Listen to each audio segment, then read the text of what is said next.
வணக்கம். Welcome to கதை திரட்டு audio books. இந்த வீடியோவில் நம்ம என்ன கதை கேட்க போகிறோம்னா வலி சிறுகதை. நம்ம சேனலை இது வரைக்கும் சப்ஸ்கிரைப் பண்ணாதவங்க சப்ஸ்கிரைப் பண்ணுங்க. பக்கத்தில் இருக்கிற பெல் ஐக்கானை கிளிக் பண்ணி ஆல்ங்கிற ஆப்ஷனை ப்ரெஸ் பண்ணுங்க. ஸோ தட் நான் போடுற கதைகளை உடனுக்குடனே நீங்கள் கேட்கலாம். வாங்க கதைக்குள்ளே போகலாம். சுந்தரம் நம்ப முடியாதவராய் அப்படியே நின்று போனார். அவரும் கடந்த 2 ஆண்டுகளாய் மைதிலிக்கு வரன் பார்த்து கொண்டுதான் இருந்தார். ஒன்றும் சரிப்பட்டு வரவில்லை. வரதட்சணை பெரும் அளவுக்கு இல்லாமலே போய்விட்டது என்றெல்லாம் பத்திரிகைகளில் சிலர் எழுதி வருகிறார்கள். பணக்காரர்கள் இடையே அது இருந்தால் என்ன, இல்லாவிட்டால் என்ன? ஏழைகள் இடையேயும் நடுத்தர மக்கள் இடையேயும் அந்த வழக்கம் பல்வேறு வடிவங்களில் உலாவிக் கொண்டிருந்ததால் பெற்றோர் அவதிப்பட்டு கொண்டுதான் இருந்தார்கள். திருமணமான சில நாட்களுக்குள் மணப்பெண்கள் தற்கொலை செய்து கொள்வது அல்லது கொலை செய்யப்படுவது என்பது கீழ்த்தட்டு மக்களிடையே பரவலாகத்தான் நடந்து கொண்டிருந்தது. வரதட்சணை என்பதன் பேரால் பணமாய் கேட்காவிட்டாலும் இத்தனை சவரன் நகைகள், மோட்டார் பைக், வைர மோதிரம் என்றெல்லாம் கேட்டு வாங்கும் அதிகார பிச்சைக்காரத்தனம் இன்னமும் இருந்துதான் வந்தது. தம் மகளுக்காக வரன் பார்த்து கொண்டிருந்த விஷயத்தை அவர் அவளிடம் சொல்லவில்லைதான். ஆனால் அதற்காக இப்படி கடற்கரையில் ஒருவனோடு உட்கார்ந்து அவள் பேசிக் கொண்டிருந்தது அவரை என்னவோ செய்தது. தினமும் இப்படித்தான் கடற்கரையில் உட்கார்ந்து பேசிக் கொண்டிருக்கிறார்களோ? பையனை பார்த்தால் கண்ணியமானவனாய்தான் தெரிந்தான். நிறையவே இடைவெளி விட்டு தள்ளித்தான் உட்கார்ந்து கொண்டிருந்தான். ஒரு கால் அவள் நம்பிக்கையை பெறும் தொடக்க கால சாகசமாய் கூட இருக்கலாம். யார் கண்டது? இந்த காலத்தில் யாரை நம்புவது? மங்கிய மாலை ஒளியில் முகம் முற்றும் சரியாய் தெரியவில்லை. அவர்கள் பார்வையில் படாத தொலைவில் அவர் கும்பலோடு கும்பலாக உட்கார்ந்து அவர்களை கவனித்தார். கவனித்தார் என்பதை விடவும் கண்காணித்தார் என்று சொல்வதே சரியாக இருக்கும். இப்படியெல்லாம் இளைஞர்களை கண்காணித்து விட முடியுமா என்ன? தாம் கூட இல்லாத எவ்வளவோ நேரங்களும் வாய்ப்புகளும் அவர்களுக்கு உள்ளனவே என்றும் அவர் அங்கலாய்த்தார். அவருள் சன்னமாய் ஒரு பெருமூச்சு எழுந்து அடங்கிற்று. தினமும் 7 மணிக்கு வீடு திரும்புவது அலுவலகத்தில் வேலை மிகுதியால் அன்று என்பது அவருக்கு விளங்கியது. அவர் திகிலடித்து போனார். அவர்களது பழக்கம் வெறும் பேச்சுக்களோடும் பார்வை பரிமாற்றங்களோடும் நின்றிருக்குமா? இல்லாவிட்டால் மேலே நினைத்தும் பார்க்க முடியாமலும் விரும்பாமலும் அவர் தலையை குலுக்கிக் கொண்டார். சரியாக 6:30 மணிக்கு இருவரும் எழுந்தார்கள், நடந்தார்கள். அவர் நல்ல இடைவெளி விட்டு அவர்களை தொடர்ந்தார். திருவல்லிக்கேணி பேருந்து கடை நிறுத்தம் அருகே இருவரும் கை அசைத்து பிரிந்தார்கள். அவள் வீடு நோக்கி நடந்தாள். இருவரிடமும் வீட்டு சாவி இருந்ததால் அவர் அந்த இளைஞனை பின்தொடரலானார். கால்கள் அவனது முதுகுப்புறத்தை பார்த்தபடியே நடந்து கொண்டிருக்க அவரது மனக்கண் முன் ஒரு காட்சி விரிந்தது. அவர் என்ன முயன்றும் அது மறைய மறுத்து சண்டித்தனம் செய்தபடி திரும்ப திரும்ப அவரை அலைக்கழித்தவாறே இருந்தது.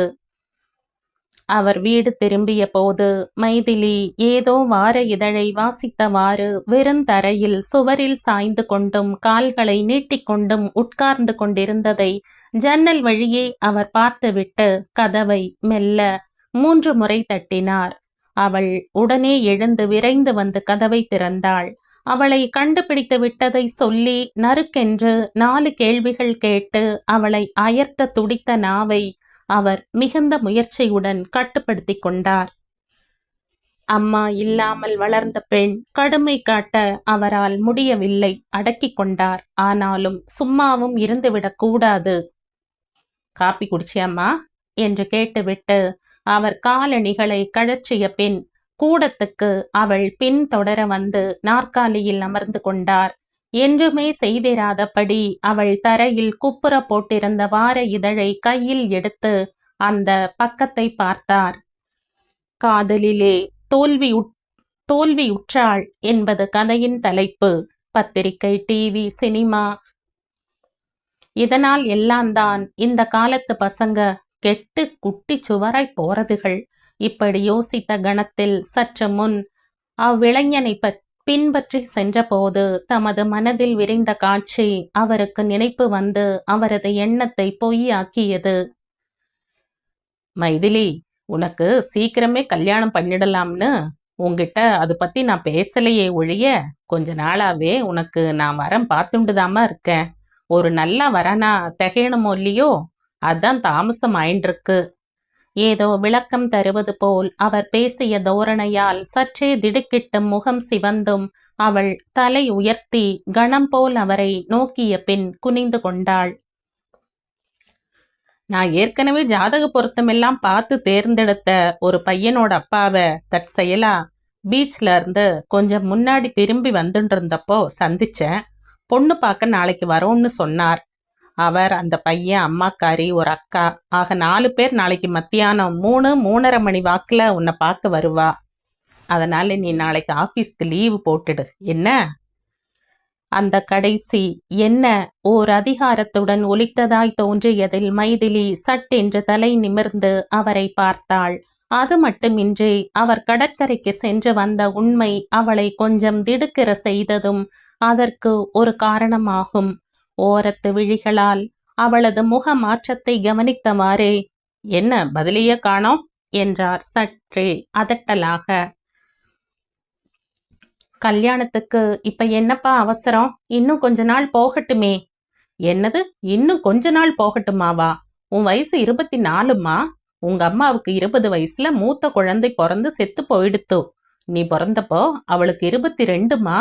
காலம் கடக்கிற கடப்புல ஏமாந்த பொண்ணு எவ அகப்படுவான்னு ஒரு ஓநாய் கூட்டமே அலமோதின்றிருக்கு. எனக்கும் வயசு ஆயின்றிருக்கோ இல்லையோ, என் கடமையை முடிச்சிட்டேன்னா நிம்மதியா மிச்ச சொச்ச நாளை கழிச்சிடுவேன். அதான் புரிஞ்சுக்கோ. அதற்கு மேல் பேச்சே இல்லை என்பது போல் கண்டிப்பாக ஒலித்த அந்த குரலும் தோரணையும் அவளுக்கு முற்றும் புதியவை. ஒரு நம்ப முடியாமையுடன் அவள் அவரை விழிகள் மலர பார்த்தாள். பின்னர் சுதாரித்து கொண்டு, அப்பா, உங்களையும் என்னோட கூட்டிட்டு போய் வச்சுக்கிறதுக்கு எவன் சம்மதிக்கிறானோ அவனைத்தாம்பா என்னால கல்யாணம் பண்ணிக்க முடியும் என்றாள். சுந்தரம் வாய்விட்டு சிரித்தார். நடக்கிற விஷயமா பேசுமா. நிபந்தனை போடுற எந்த பொண்ணையும் ஆம்பளைகளுக்கு பிடிக்காது. அது கூடவா படிச்ச பொண்ணான்னு உனக்கு தெரியல? தெரியும்பா, நன்னாவே தெரியும். எல்லா ஆம்பளைகளுமேவாப்பா அப்படிப்பட்டவா? இப்பெல்லாம் மாமனார் மாமியாரை காப்பாத்துறவா நிறைய பேர் இருக்காப்பா. அப்படி ஒரு ஆளு கிடைக்கிற வர காத்துண்டு இருக்கலாமேப்பா. பொண்டாட்டியும் சம்பாதிக்கிற குடும்பங்கள்ல மட்டும்தானம்மா அது நடக்கிறது. நாளைக்கே நீ வேலையை விடும்படி ஏதோ காரணத்தினால ஆச்சுன்னு ஒரு பேச்சுக்கு வச்சுக்கோ. அடுத்த நாளே நான் ஒரு சுமையா தெரிய ஆரம்பிச்சிடுவேன். எனக்கும் அங்க ஒட்டாது இல்லையா? நாம நாளையும் யோசிக்கணுமா மைதிலி. நான் சொன்னா கேளுங்கோப்பா. என்னது, நீ சொல்லி நான் கேட்கறதா? நாளைக்கு நீ லீவு போட்டுட்டு ஆத்துல இருக்க. ஆமா, தாயில்லா பொண்ணு தாயில்லா பொண்ணுன்னு செல்லம் கொடுக்கறதுக்கும் ஒரு அளவு இருக்கு. இந்த மாதிரி பெரிய விஷயத்துல எல்லாம் முரண்டு பிடிக்காத. என்ன தெரிஞ்சுதா? மைதிலிக்கு கண்களில் நீர் சுரந்து விட்டது. அவள் முகம் தாழ்த்தி கொண்டு அப்பால் போனாள். அடுப்படியில் நின்று இரவுக்கான வாழைக்காய் கறியை வதக்கிக் கொண்டிருந்த அவளால் நம்பவே முடியவில்லை. பீச்சுக்கு போன அப்பாவின் பார்வையில் நானும் ரகுவும் பட்டு விட்டோமோ? அதனால் தான் இவ்வளவு கெடுபிடியோ? ஆனால் இப்படியெல்லாம் திடீரென்று மறுநாளே பெண் பார்க்க ஒரு குடும்பத்தை 1 மணி நேர பொழுதுக்குள் வர செய்ய முடியுமா? அப்பா ஏற்கனவே பார்த்து வைத்துள்ள குடும்பம்தான் அது. ரகுவுக்கும் அம்மா கிடையாது, அப்பா மட்டும்தான். அவளுடைய அப்பாவை நிரந்தரமாய் உடன் வைத்துக் கொள்வது பற்றி தன் அப்பாவிடம் அன்றிரவு சொல்லிவிடப் போவதாக அவளிடம் அன்று மாலைதான் அவன் கூறியிருந்தான். அதற்குள் இப்படி ஒரு திருப்பமா? அவர்கள் வந்துவிட்டு போகட்டும். பையனை பிடிக்கவில்லை என்று சொல்லிவிட்டு பிறகு ஒரு தோதான நேரத்தில் ரகுவை பற்றி சொல்லிவிட வேண்டியதுதான். ஜாதி வேறுபாட்டை பற்றி நினைத்தால்தான் சொரேர் என்றது அவளுக்கு. அப்பா அதிர்ந்துதான் போவார். ஆனாலும் காதல் பெருசு. வாழ்வதற்கு இன்னும் நிறைய ஆண்டுகள் இருப்பவர்கள் பற்றி வாழ்ந்து முடித்தவர்கள் அக்கறை எடுத்துக்கொள்ள வேண்டியதுதான் நியாயம். அதற்கு மாறுபட்ட தலை கீழான முறையில் ஆட்சேபிப்பது அன்று. அவர்கள் வீட்டில் தொலைபேசி கிடையாது. எனவே அலுவலகத்துடன் தொடர்பு கொண்டு மறுநாளுக்கு விடுப்பு தெரிவிக்க அவள் வெளியே போக வேண்டியது இருக்கும். அந்த வாய்ப்பை பயன்படுத்தி கொண்டு அவள் ரகுவுடன் பேசி விஷயத்தை சொல்லிவிட வேண்டும். இப்படி நினைத்து கொண்ட அவள் அதை அப்போதைக்கு அவனிடம் சொல்லாவிட்டாலும் வானம் இடிந்து தங்கள் தலைகளில் விழுந்துவிடப் போவதில்லை என்றும் தன்னுள் கூறிக்கொண்டாள். பையனை பிடிக்கவில்லை என்று தானே சொல்லப் போகிறாள்? மறுநாள் அவள் 10 மணிக்கு தன் அலுவலகத்துடன் பேச வெளியே புறப்பட்ட போது சுந்தரம் தாம் வெற்றிலை, பாக்கு, பழங்கள் ஆகியவற்றை வாங்குவதற்கு வெளியே செல்லவிருப்பதால் தாமே அவளுக்கு உடம்பு சரியில்லை என்று விடுப்புக்கு சொல்லி விடுவதாய் கூறி தடுத்து விட்டார். மேலும் பெண் பார்க்க வரும் நாள், நிச்சயம் செய்யும் நாள், திருமண நாள் போன்ற நாள்களில் பெண்ணும் சரி பையனும் சரி வெளியே போய் சுற்றக்கூடாது என்றும் அவளுக்கு தெரிவித்தார். கண்டிப்பான அவரது கட்டளையை கேட்டு அவளுக்கு வாய் அடைத்து போயிற்று. மிக புதிய அப்பாவாய் தெரிந்த அவரை அவள் அளவு கடந்த திகைப்புடன் நோக்கினாள். வேண்டா வெறுப்புடன் கூடத்துக்கு வந்து காஃபி டம்ளர்களுடன் நின்ற மைதிலிக்கு அங்கே புன்சிரிப்பும் குறும்புமாய் ஒரு பெரியவருடன் உட்கார்ந்து கொண்டிருந்த ரகுவரனை பார்த்ததும் அவளுக்கு அதிர்ச்சியும் வியப்பும் தாங்கவில்லை. ஒன்றுமே அறியாதவர் போல், ஆனால் முகம் அலர்ந்த சிரிப்புடன் அவர்களுக்கு எதிரே நின்று கொண்டிருந்த அப்பாவை பார்த்ததும் அவள் நெகிழ்ந்து போனாள். கண்களில் கணத்துக்கும் குறைவான பொழுதுள் கண்ணீர் மல்கிவிட்டது. காஃபி கோப்பைகள் அடங்கிய அகன்ற தட்டை அப்படியே அவர்களுக்கு எதிரில் இருந்த குட்டை மேசை மீது வைத்துவிட்டு அவர்களிடம் காப்பி டம்ளர்களை கூட நீட்டாமல் அப்பாவின் கால்களில் விழுந்தாள். அடிச்ச, என்னம்மா அது? எழுந்திரு எழுந்திரு எழுந்திரு சொல்றேன். இவ்வாறு சொல்லியபடி அவளது உச்சந்தலையில் கை பதித்த சுந்தரத்தின் குரல் முந்திய நாள் இரவு போன்றே அதிகாரமாகவும் கண்டிப்பாகவும் ஒலித்த போதிலும் அதில் ததும்பிய கடுமை அவளை காயப்படுத்தவில்லை. மாறாக தன் நிலவில் குளித்தாற் போன்று குளுமையாக இருந்தது. கண்களை துடைத்து கொண்ட பின் மைதிலி எல்லோருக்கும் காஃபி கொடுத்தாள். பெரியவர் பேசினார். தம்பி சொல்லிட்டே இருந்துச்சு, ஆனா நான் தான் அவங்க பிராமின்ஸ் ஆச்சே, லேஸ்ல சம்மதிக்க மாட்டாங்களே. மற்றபடி அந்த அப்பா இங்க வந்து இருக்கிறதுல எனக்கு எந்த ஆட்சேபனையும் கிடையாதுன்னு சொல்லுவேன். நேத்து நீங்களே நேர்ல வந்து பேசினது நல்லதா போச்சு என்று புன்னகை செய்துவிட்டு காஃபியை எடுத்து உறிஞ்சினார். மைதிலி, அவருக்கு நமஸ்காரம் பண்ணுமா. 2 பெரியவங்க எதிரில் இருக்கிறப்ப ஒருத்தருக்கு மட்டும் செய்யறது சரியில்லை என்று சுந்தரம் கூற மைதிலி அவர் காலிலும் விழுந்து எழுந்தாள். ரகுவரனுக்கும் செய்ய சொன்னபோது அவன் வலுவாக மறுத்து அவளை தடுத்து விட்டான்.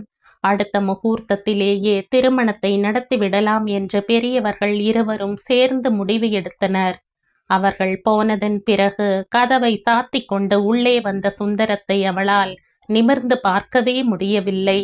சுந்தரம் எதுவுமே பேசாமலும் புன்சிரிப்புடனும் நாற்காலியில் அமர்ந்தார். எதிரே வந்து நின்ற மைதிலி, அப்பா, ஜாதி வித்தியாசத்தை பொருட்படுத்தாம இருக்கிற அளவுக்கு உங்களுக்கு பெரிய மனசு இருக்கும்னு நான் கனவுல கூட நினைச்சதில்லப்பா. உங்களுக்கு என் விஷயம் எப்படி தெரியும்னு நீ கேட்கவே இல்லையே. நேத்து பீச்சில் உங்க 2 பேரையும் பார்த்த. அந்த பையனுக்கு பின்னாலேயே நடந்து அவ வீட்டுக்கு போனேன், பேசுனேன், அவ்வளவுதான்.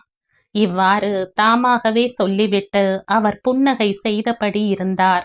ரகுவரனை பின்தொடர்ந்து சென்றபோது அவர் மனக்கண்ணில் விரிந்த காட்சியை மறுபடியும் ஒரு முறை அவர் கண்டார்.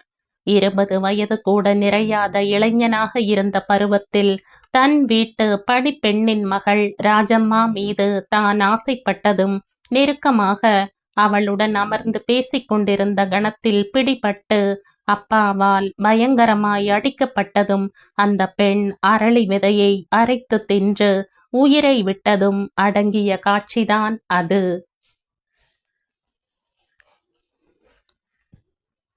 இதோடு இந்த கதை முடியுது. இந்த கதை உங்களுக்கு பிடிச்சிருந்தா லைக் பண்ணுங்க, ஷேர் பண்ணுங்க, சப்ஸ்கிரைப் பண்ணுங்க. மற்றும் ஒரு இன்ட்ரெஸ்டிங்கான கதையோட அடுத்த வீடியோல சந்திப்போம். பாய். தேங்க்யூ.